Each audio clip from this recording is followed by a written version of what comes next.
कार्यक्रम के दिखैया छत्तीसगढ़ के जम्मू किसान भाई बहनी हो तो हर मन के स्वागत जय जोहार। आज तो ये क्यों संगवारी क्या मुर्गी के पालन जरूरी सावधानी, अरे कैसे देवन दाना और कैसे देवन पानी, अरे मुर्गी के पालन बढ़ाई आमदनी जी जोहार ले ले जय जोहार ले ले संगी कृषि के दर्शन माँ जोहार ले ले। हाँ संगवारी हो, आज हम आप मन ला बताबो कि मुर्गी के पालन बर हमला कौन कौन बात के समस्या हो सकत है, ओकर का समाधान हो सकत है और कौन कौन से सावधानी बहुत जरूरी होते। हमारे छत्तीसगढ़ में संगवारी हो अब मुर्गी के पालन बहुत आयत सब करत जाते हैं। मुर्गी एक ऐसे चीज़ लगभग 60-70% आदमी खाते। एक अंडा जो मिलते तेकर से प्रोटीन मिलते, एक बाजार भी बहुत बढ़िया है संगी हो, और छत्तीसगढ़ के मौसम घलो जो है तेन मुर्गी पालन में बढ़िया है। तो आज हम आप मन ला बताबो कि मुर्गी पालन हमला करना है तो कौन कौन बात का सावधानी रखना है तेन। अब ये विषय के विशेषज्ञ के रूप में हमारे बीच में आए हमारे डॉक्टर निधि वंजारी। ये डॉक्टर निधि वंजारी जो है तेन वरिष्ठ पशु चिकित्सा अधिकारी आए और भाठा गांव के चिकित्सालय में पदस्थ थे। ये मन हाँ बहुत सुंदर ढंग से एक बारे में पूरा अध्ययन करे हैं कि मुर्गी के पालन पर हम लोग कौन कौन बात के ध्यान रखना बहुत ज़रूरी है। और इसने करवा के कई जगह पालन करवाए घर में संगवारी हो और जगह बहुत बढ़िया रिजल्ट मिले थे। तो इखरे से हम आज के चर्चा करबो। देखो हमारे बीच में तो आगे हैं, लेकिन उखर से बातचीत करे से पहली ले लेते हैं एक छोटे सा संदेश।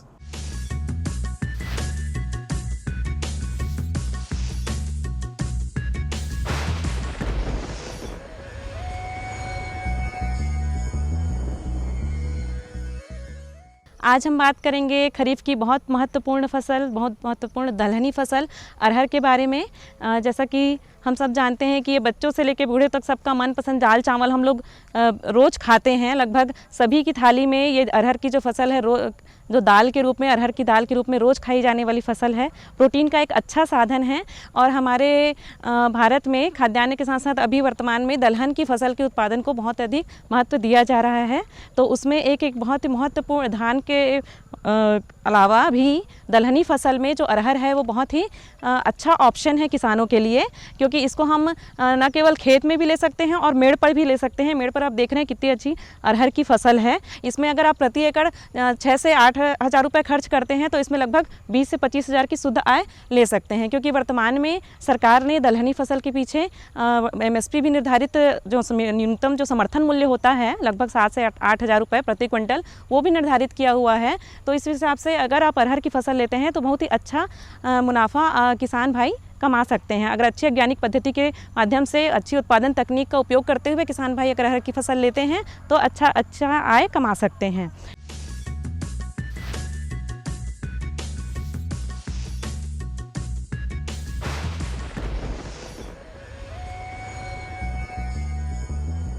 संगी हो, विराम के बाद आपके फिर से स्वागत है।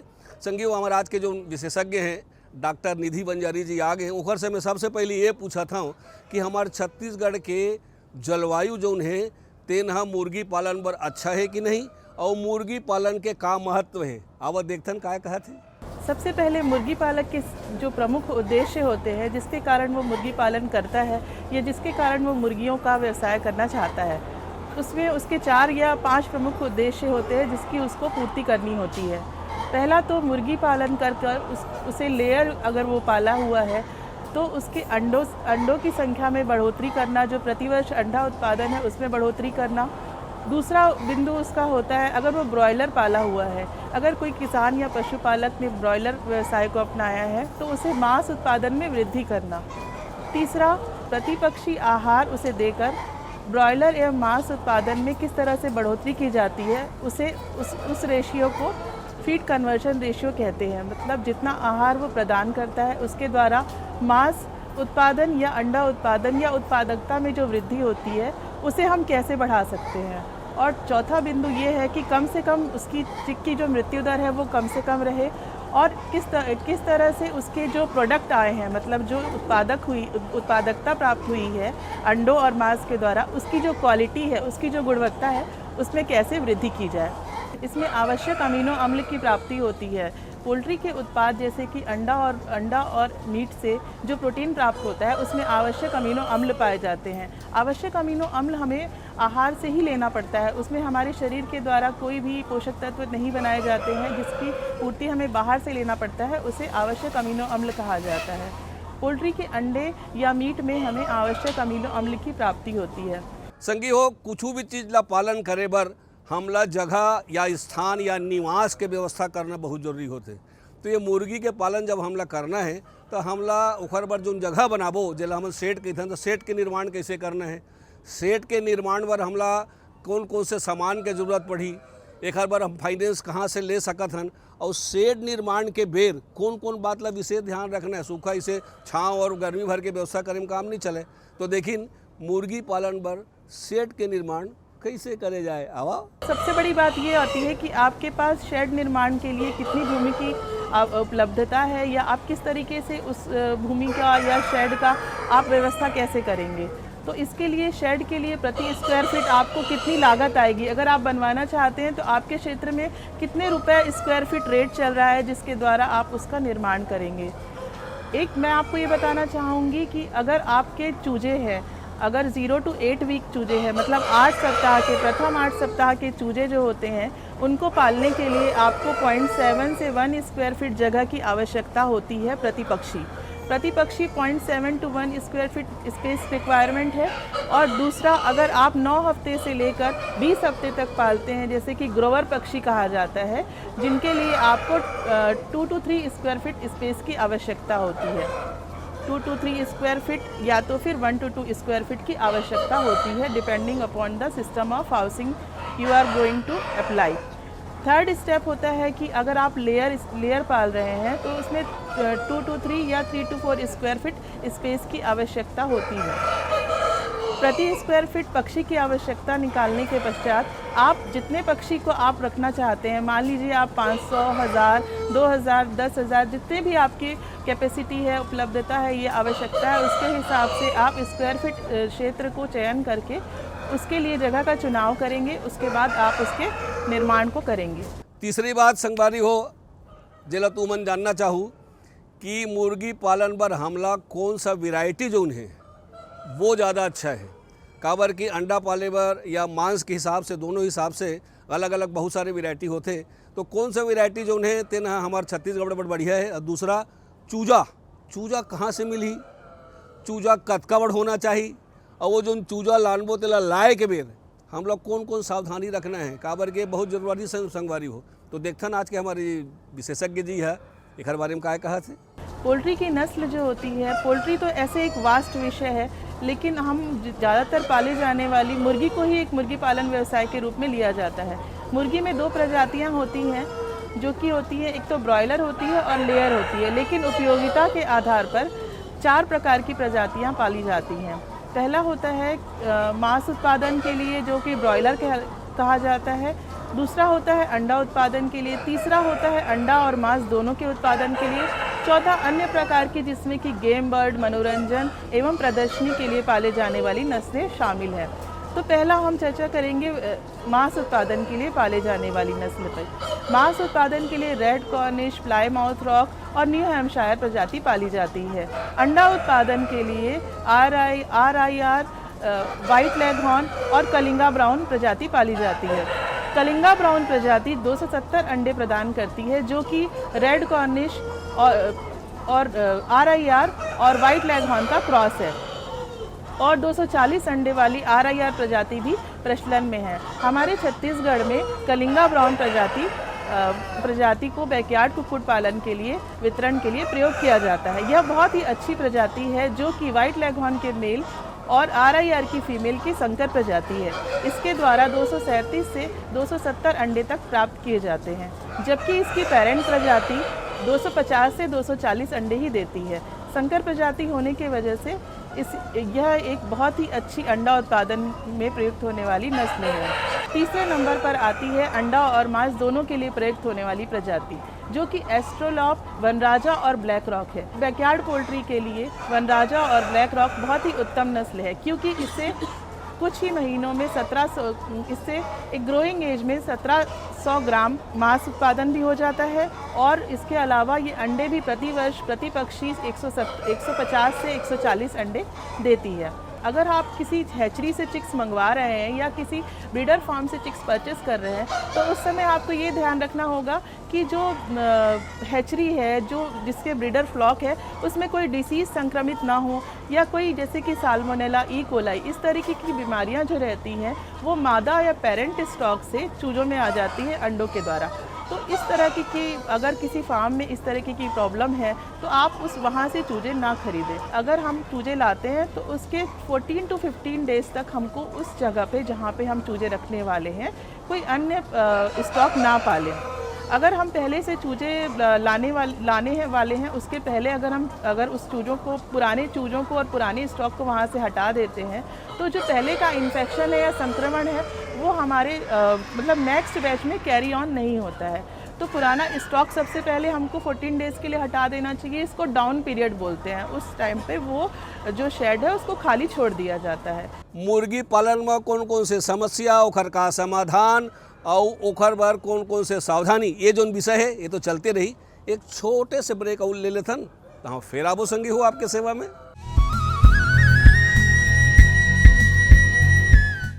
मेरे साथ बोलो ए बी। अरे नादान, बच्चे को एबीसी सिखा रहा है। अरे काम धंधे की एबीसी तू कब सीखेगा? ये देख विज्ञापन। तेरे जैसे कृषि विज्ञान सीखे हुए युवाओं के लिए भारत सरकार के कृषि मंत्रालय ने एक योजना बनाई है, ACABC। ACABC? जी हाँ, ACABC यानी एग्री क्लिनिक्स और एग्री बिजनेस सेंटर। इसके तहत कृषि विज्ञान पढ़े युवाओं का चयन होने पर उन्हें मुफ्त ट्रेनिंग दी जाती है और हाँ, अपना कारोबार चलाने के लिए बैंक से लोन भी मिलता है। इसके साथ ही अगर युवा अपने इलाके के किसानों की खुशहाली के लिए उन्हें खेती बाड़ी व अपने कारोबार से जुड़ी लाभदायक जानकारी देते रहेंगे तो उन्हें लोन पर 36 से 44% तक की सब्सिडी भी मिलेगी। तब तो मैं जरूर सीखूंगा काम धंधे की ABC। शाबाश, चलो अपनाएं स्वरोजगार, खेती में हो विकास अपार।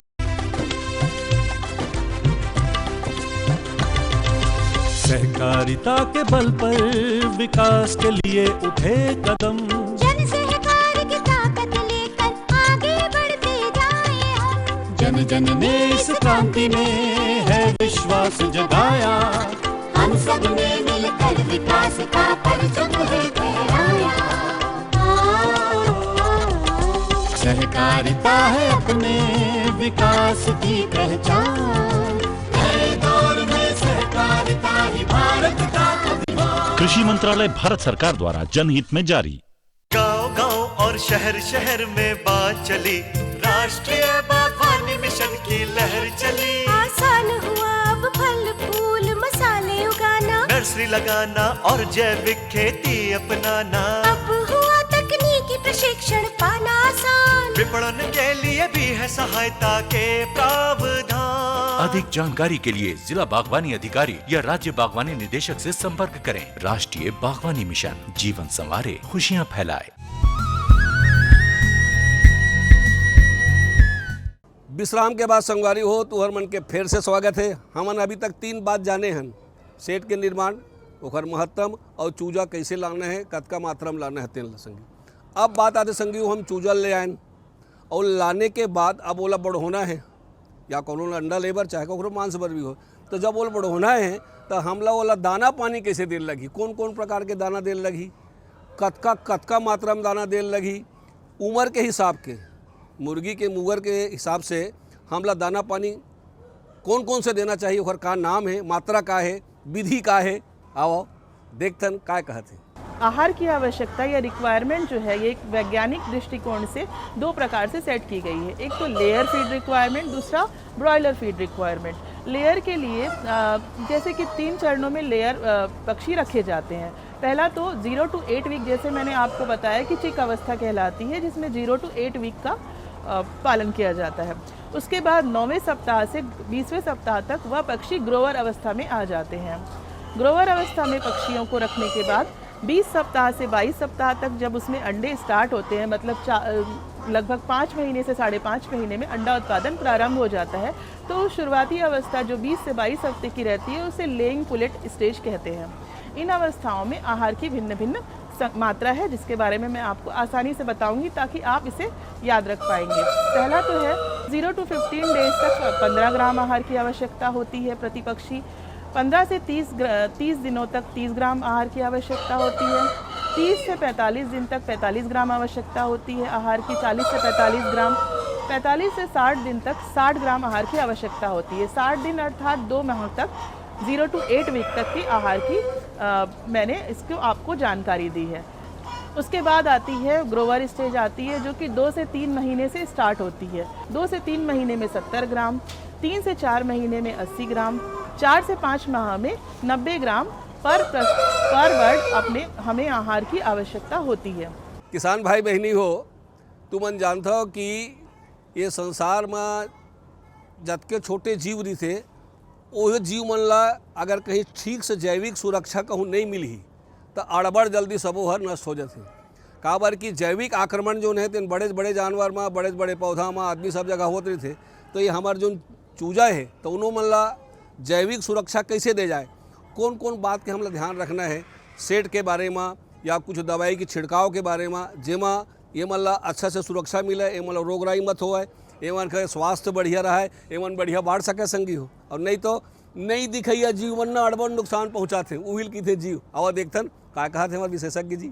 बायोसिक्योरिटी या जैव सुरक्षा भी एक बहुत ही गंभीर समस्या है जो पशुपालकों या किसान भाइयों के सामने आती है अगर वो मुर्गी पालन व्यवसाय को करते हैं।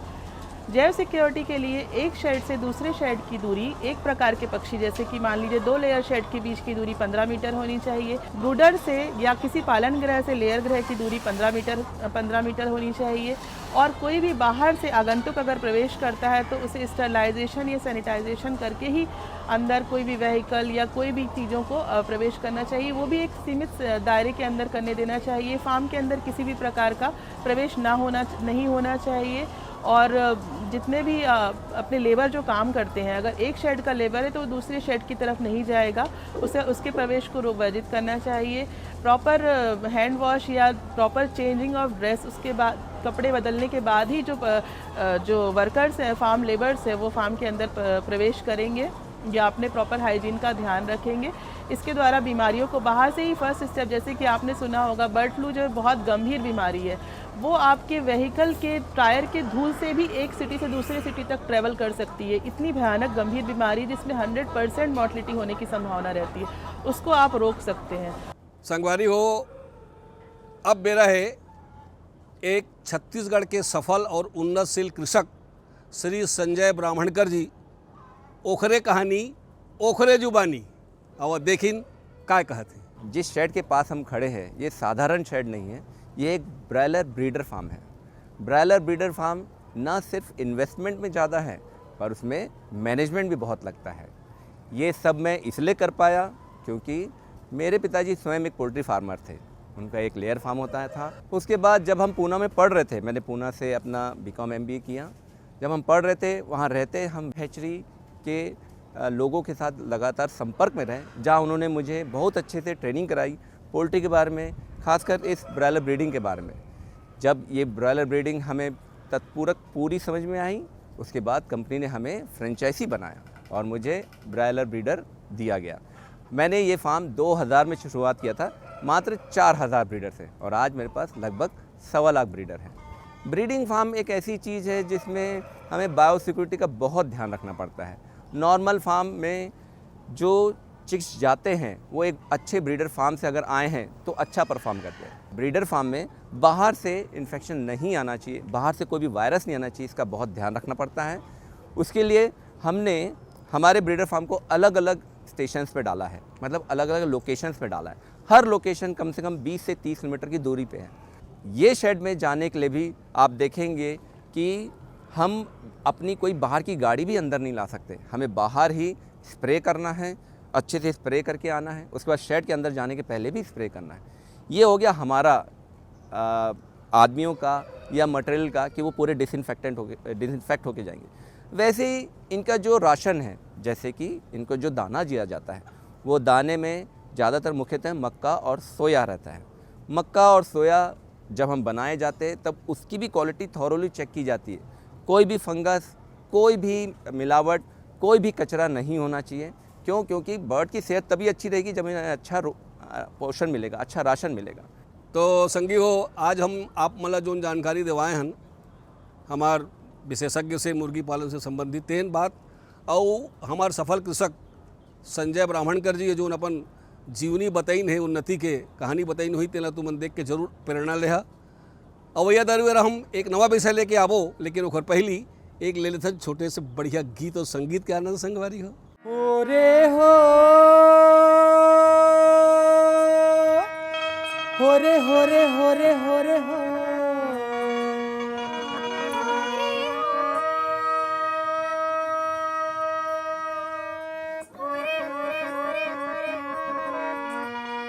मन मात जही काओ मन झुमर जही कागा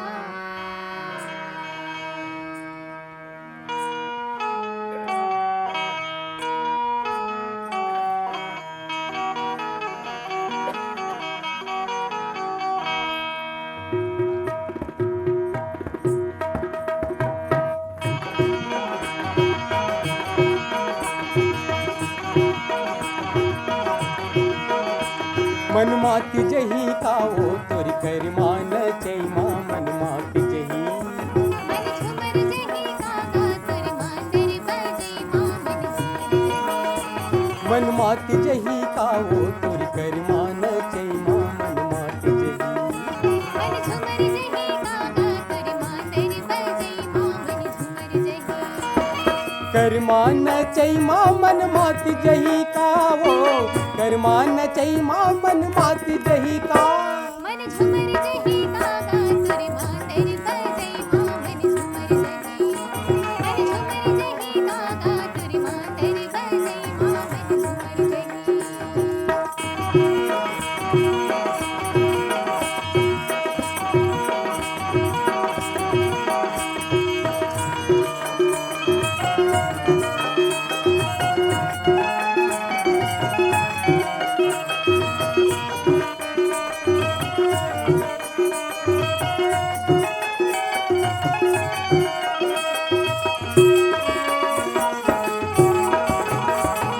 छम छन नन नन नन नन बाजे तोर पैरी वो बाजे तोर पैरी।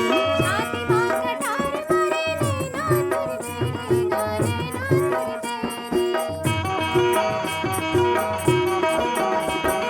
छम छन नन नन नन नन बाजे तोर पैरी वो बाजे तोर पैरी। छाती मां कटार करे नैना तुर मन झूमर जाही मन झूमर जाही मन झूमर जही काओ तोरी कर मान चैमा मन मात जही। मन झुमर जही कागा तोर मांदर बजे मन झुमर जही।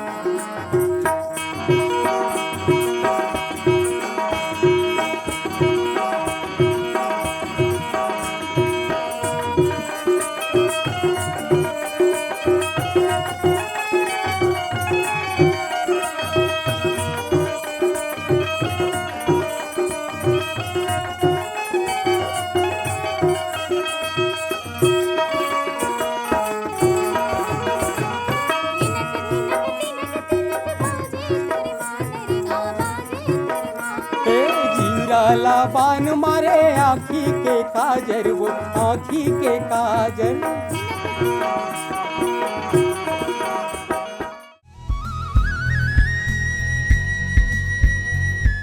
तो संगवारी हो, ये रही आज के हमार मुर्गी पालन के समस्या समाधान और सावधानी की जानकारी। संगे संग में एक उन्नतशील हमार जो किसान है संजय ब्राह्मणकर जी, ओकरो कहानी तुमन देखे हो संगी हो, दोनों से तुम निश्चित रूप से प्रेरणा मिली सोही, शिक्षा मिली सोही।